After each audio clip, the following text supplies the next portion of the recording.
श्री शिवाय नमस्तुभ्यम। हर हर महादेव। संतान सप्तमी 10 सितंबर 2024 को है। तिथि कब से शुरू हो रही है, कब पूर्ण हो रही है, भद्रा का समय क्या है, कब पूजन करना है, कब पूजन नहीं करना है, संपूर्ण जानकारी आपको इस वीडियो के माध्यम से मिलने वाली है। साथ ही संतान सप्तमी के अवसर पर आपको कौन सा एक विशेष उपाय अपनी संतान के लिए करना है, वह जानकारी भी हम आपको इस वीडियो के माध्यम से देने वाले हैं। इसलिए वीडियो अंत तक देखें ताकि कोई भी उपयोगी जानकारी आपसे ना छूटे। सबसे पहले हम आपको बता दें कि संतान सप्तमी का जो व्रत है वह क्यों रखा जाता है। हिंदू धर्म में संतान सप्तमी का व्रत बहुत महत्वपूर्ण होता है। इस दिन विवाहित महिलाएं अपने बच्चों की भलाई के लिए, सुरक्षा के लिए और उज्जवल भविष्य के लिए व्रत रखती हैं। साथ ही भगवान शिव और माता पार्वती, माता जगदम्बा भवानी का पूजन अर्चन करती हैं। संतान सप्तमी का व्रत भाद्रपद माह के शुक्ल पक्ष की सप्तमी तिथि को रखा जाता है और इस बार यह व्रत 10 सितंबर को रखा जाएगा।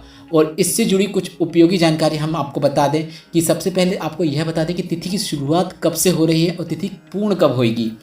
तो दृक पंचांग के अनुसार भाद्रपद सप्तमी तिथि की शुरुआत 9 सितंबर को रात्रि के 9:53 से होगी और वह जो पूर्ण होगी 10 सितंबर को रात्रि के 11:11 में होगी।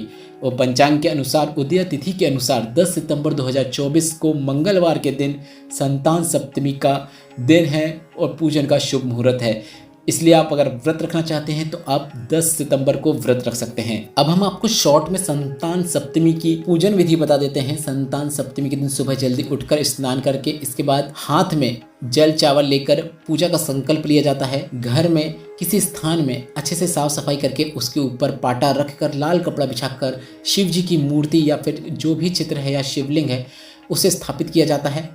पानी का कलश भरकर एक स्वास्तिक का चिन्ह उस पर बनाकर और आम के पत्तों से ढककर ऊपर नारियल रखा जाता है। शुद्ध घी का दीपक प्रज्वलित किया जाता है। भगवान शिव को फूल, जनेऊ, अबीर, गुलाल, कुमकुम, चावल, पान, सुपारी आदि जो भी चीज़ें अर्पित की जा सकती हैं सभी चीज़ें अर्पित की जाती है। खीर, पूरी और प्रसाद यह शामिल किया जाता है। आटे या गुड़ के बने हुए मीठे भोग को शामिल किया जाता है।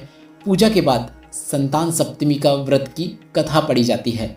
कथा सुनने के बाद भगवान शिव जी की आरती की जाती है। इस दिन व्रत भी रखा जाता है और अपनी इच्छा के अनुसार फल या फिर दूध जो भी आप लेना चाहें वह ले सकते हैं। अब हम आपको बता दें संतान सप्तमी का व्रत करने से संतान की सेहत ठीक रहती है, उसकी आयु भी बढ़ती है, उसके उज्जवल भविष्य के लिए हर माता यह व्रत रखती हैं। तो अगर आप इसकी व्रत कथा सुनना चाहते हैं तो वह भी हम आपको छोटी सी व्रत कथा सुना देते हैं और अंत में हम आपको एक उपाय भी बताएंगे जिसे हर माँ को अपने बच्चों के लिए, अपने बच्चों की कार्य में सफलता के लिए करना है। इसलिए आप वीडियो को अंत तक अवश्य देखें। काफी छोटी व्रत कथा है, ज्यादा लंबी नहीं है, जो कि इस प्रकार है। किसी समय अयोध्या के राजा नहुस थे। उनकी पत्नी का नाम चंद्रमुखी था। चंद्रवती की एक सहेली थी जिसका नाम रूपवती था। एक दिन दोनों सहेली नदी में स्नान करने गई। वहां उन्होंने देखा कि सभी महिलाएं संतान सप्तमी की पूजा कर रही हैं। उन महिलाओं को देख मतलब रानी और उनकी सहेली ने भी संतान सप्तमी का व्रत रखने का संकल्प लिया, लेकिन वे भूल गईं। अगले जन्म में वे रानी वानरी और ब्राह्मणी मुर्गी बनी। इसके बाद उन्होंने पुनः मानव योनि में जन्म लिया। इसके बाद रानी चंद्रमुखी मथुरा के राजा की रानी बनी। ब्राह्मणी का नाम भूषणा था। इस जन्म में वे दोनों सहेली थी और उनमें प्रेम था। भूषणा ने इस जन्म में संतान सप्तमी का व्रत किया जिससे उसे 8 संतान हुई। रानी ने इस जन्म में संतान साथी का व्रत नहीं किया जिसके कारण उसे संतान नहीं हुई। भूषणा को पुनर्जन्म की बातें याद थी। उसने अपने पिछले जन्म की बात जाकर रानी को बताई।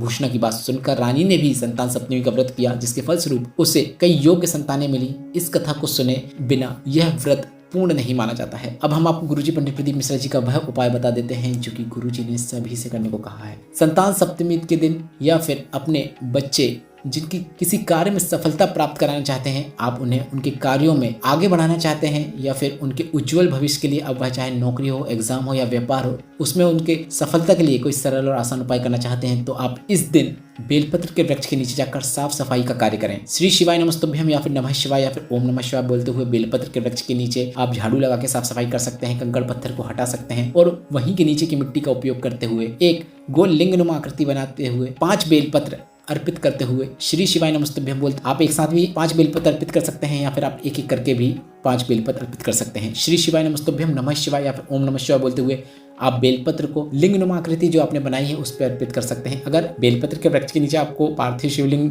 नहीं बनाना है तो ऐसी जगह जाए जहां पर बेलपत्र के वृक्ष के नीचे शिवलिंग हो या मंदिर हो, वहां पर भी आप शिवलिंग के ऊपर 5 बेलपत्र अर्पित कर सकते हैं और अपने बच्चे के लिए कामना कर सकते हैं कि इसके उज्जवल भविष्य के लिए, इसकी लंबी आयु के लिए भोलेनाथ आपको ही संभालना है। इस प्रकार से जो भी निवेदन है आपका वह भोलेनाथ से बोल सकते हैं। यह सरल और आसान उपाय आप इस संतान सप्तमी में अपने बच्चों के लिए, अपनी संतान के लिए अवश्य कीजिएगा। उन्हें उनके कार्यों में निश्चित सफलता प्राप्त होती है। गुरु जी का बताया यह विशेष उपाय अगर आपको उपयोगी लगा हो तो इस वीडियो को लाइक करके कमेंट बॉक्स में हर हर महादेव अवश्य टाइप कीजिएगा। अपने प्रश्न भी आप कमेंट बॉक्स के जरिए पूछ सकते हैं। श्री शिवाय नमस्तुभ्यम, हर हर महादेव।